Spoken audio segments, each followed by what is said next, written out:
بسم الله الحمد لله والصلاة والسلام على رسول الله أما بعد رب اشرح لي صدري ويسر لي أمري واحلل عقدة من لساني يفقهوا قولي ربي زدني علما. ناظرین السلام علیکم ورحمۃ اللہ وبرکاتہ. سیرت النبی صلی اللہ علیہ وسلم اہم واقعات کو یاد رکھیے آسان طریقے سے. سبق نمبر 6 نبوت سے پہلے کی زندگی. نمبر 1 حضرت محمد صلی اللہ علیہ وسلم کی پیدائش کب اور کہاں ہوئی؟ تقریباً 1500 سال پہلے مکے میں 571 میں آپ صلی اللہ علیہ وسلم کی پیدائش ہوئی. ربیع الاول کے مہینے میں. والد عبداللہ، والدہ آمنہ، دادا عبد المطلب. آپ کا قبیلہ سب سے زیادہ عزت والا قبیلہ تھا. آپ صلی اللہ علیہ وسلم ابراہیم علیہ السلام کی شریف نسل سے تھے. مکے کے لوگ ابراہیم علیہ السلام کے دین پر تھے، مگر ان میں شرک اور برائیاں آ گئی تھیں. ولادت سے 2 ماہ پہلے والد کا انتقال ہو گیا، پھر آپ یتیم پیدا ہوئے. والدہ آمنہ کے پاس بھیج دی گئی. پھر عرب کی روایات کے مطابق حلیمہ ثانیہ کے ساتھ رہے. چوتھے یا 5ویں سال آپ کی واپسی ہوئی.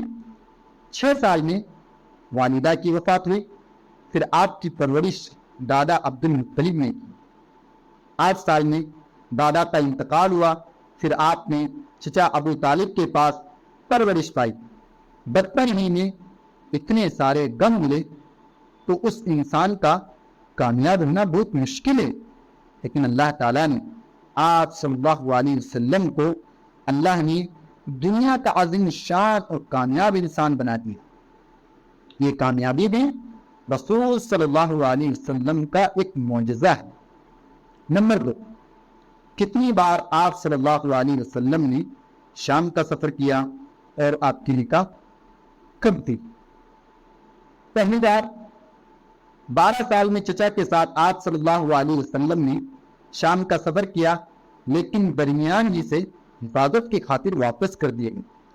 25 سال کی عمر میں حضرت خدیجہ رضی اللہ تعالیٰ عنہ کی درخواست پر تجارت کی غرض سے آپ صلی اللہ علیہ وسلم نے سفر کیا.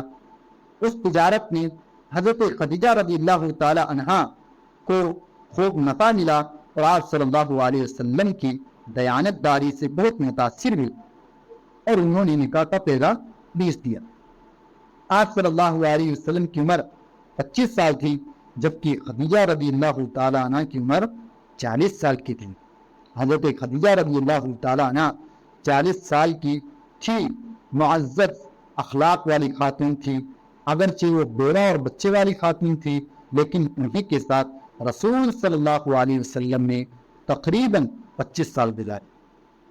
اس سے ہم کیا اسباق لے سکتے ہیں؟ نمبر 1 جبکہ آپ صلی اللہ علیہ وسلم ایماندار اور کامیاب تاجر تھے. نمبر 3 نبوت سے پہلے کیسی زندگی تھی آپ کی؟ آپ صلی اللہ علیہ وسلم نے کبھی بتوں کی پوجا نہیں کی، گناہ یا شرم و حیا کے خلاف کبھی کوئی کام نہیں کیے. آپ ایماندار، سچے اور اچھے اخلاق والے تھے. آپ تو امین اور صادق کے نام سے مشہور ہو گئے تھے. نبوت سے پہلے کا ایک اہم واقعہ ہے.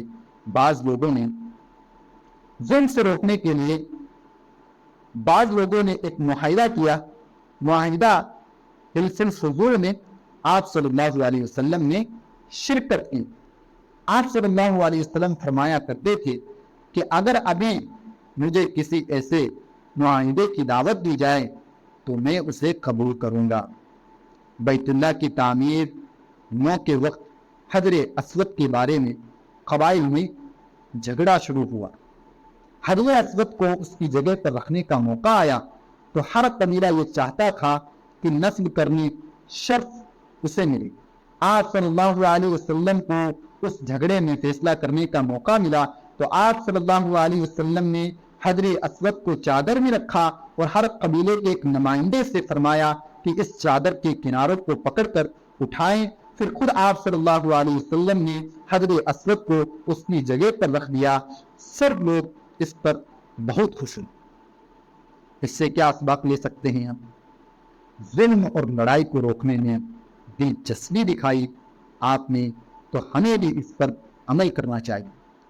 غور کیجیے، جس انسان نے 40 سال تک نہ کبھی جھوٹ بولا اور نہ دھوکہ دیا ہو، یہ کیسے ممکن ہے کہ وہ اچانک اللہ کے نام پر سب سے بڑا جھوٹ بولنے لگا؟